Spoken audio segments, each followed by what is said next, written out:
KKNC TENx is back with a bang, and I'm so proud and happy to host the women's panel. I want to start with this beautiful Kannada poem I heard on Women's Day. ಇದೇ ಕಲಿಯುಗದ ರಾಮಾಯಣ. ಅಂದು ರಾಮನ ಬಲದ ಮುಂದೆ ಸೀತೆಯ ತ್ಯಾಗ ಮರೆಯಾಗಿ ಉಳಿದಿರಬಹುದು. ಪಾಂಡವರ ಶಕ್ತಿಯ ಮುಂದೆ ದ್ರೌಪದಿಯ ಧೈರ್ಯ ಕಾಣದಂತೆ ಉಳಿದಿರಬಹುದು. ಆದರೆ ಈಗ ಕಾಲ ಬದಲಾಗಿದೆ. ಬಯೋಟೆಕ್ ಸ್ಥಾಪಕಿ ಕಿರಣ್ ಮಜುಂದಾರ್-ಶಾ, ಪೆಪ್ಸಿಕೋ ಅಧ್ಯಕ್ಷೆ ಇಂದಿರಾ ನೂಯಿ, ಮೇಧಾ ಪಾಟ್ಕರ್ನಂತಹ ಚಳುವಳಿಗಾರರು, ಭಾರತಕ್ಕೆ ಸ್ವರ್ಣ ಪದಕ ತಂದು ಕೊಟ್ಟ ಪಿ.ವಿ. ಸಿಂಧು, ಇವರೆಲ್ಲ ತಾನೇ ಅನೇಕ ಸ್ತ್ರೀಯರ ಪ್ರೇರಣೆಯ ಕೇಂದ್ರ ಬಿಂದು. ಈಗ ಕಾಲ ಬದಲಾಗಿದೆ. ಇಂದು ಮಂತ್ರಿ ಎಂದರೆ ಬರುವ ಮೊದಲ ಹೆಸರು ನಿರ್ಮಲಾ ಸೀತಾರಾಮನ್. ಹಾಗೆಯೇ ಮೂರ್ತಿ ಎಂದರೆ ಮೊದಲು ಬರುತ್ತಾರೆ ಸುಧಾ, ಆಮೇಲೆ ನಾರಾಯಣ. ಇದೇ ಕಲಿಯುಗದ Ramayana. As rosy as this vision of equality and gender diversity may sound, only a dismal 2.2% of all venture funding goes to female founders per Forbes 2021. Also, only 0.8% of the total exit value goes to all female founder exits.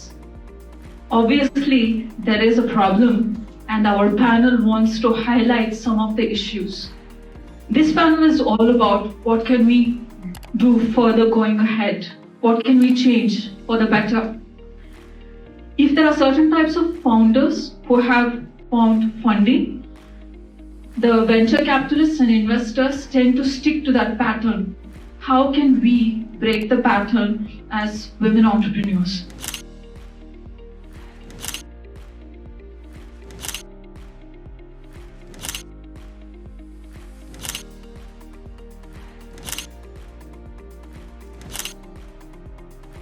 Unfortunately, my husband passed away in 2019 from a disease called ALS.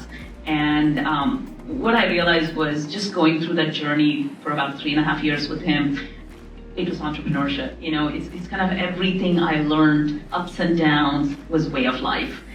I just learned how to deal with it and come out of it, and now starting a company to really solve that problem that exists in neurological diseases. So those were some of the downs, but they teach us how to come up. And one takeaway that I would kind of give you is it's never a point in time.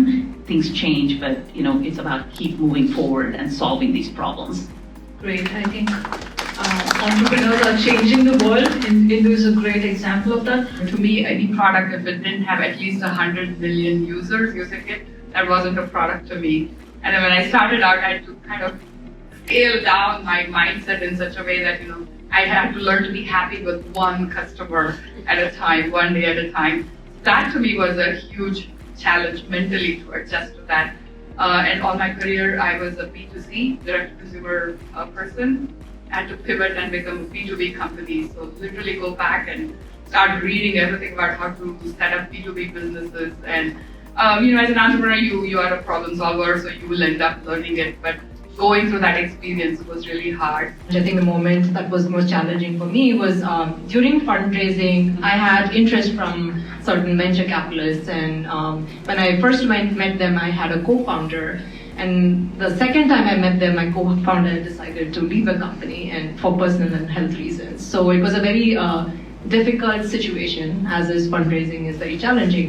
And the way I overcame that was being very upfront to the investors. I even brought my co-founder along, who was about to depart, and had a very honest conversation that this is the situation. And instead of that backfiring, it actually built confidence in investors because they appreciated the honesty and forthrightness. From my point of view, like I said, you know, trying to network.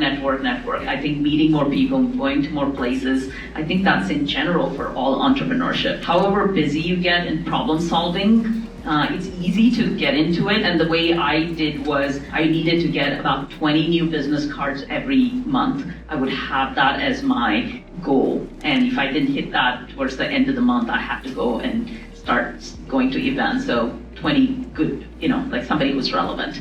So I always had that as, and I still do. What I would not do, or the mistakes I would do, is hiring wrong people. It is very, very, very heartbreaking to hire the wrong people and let them go.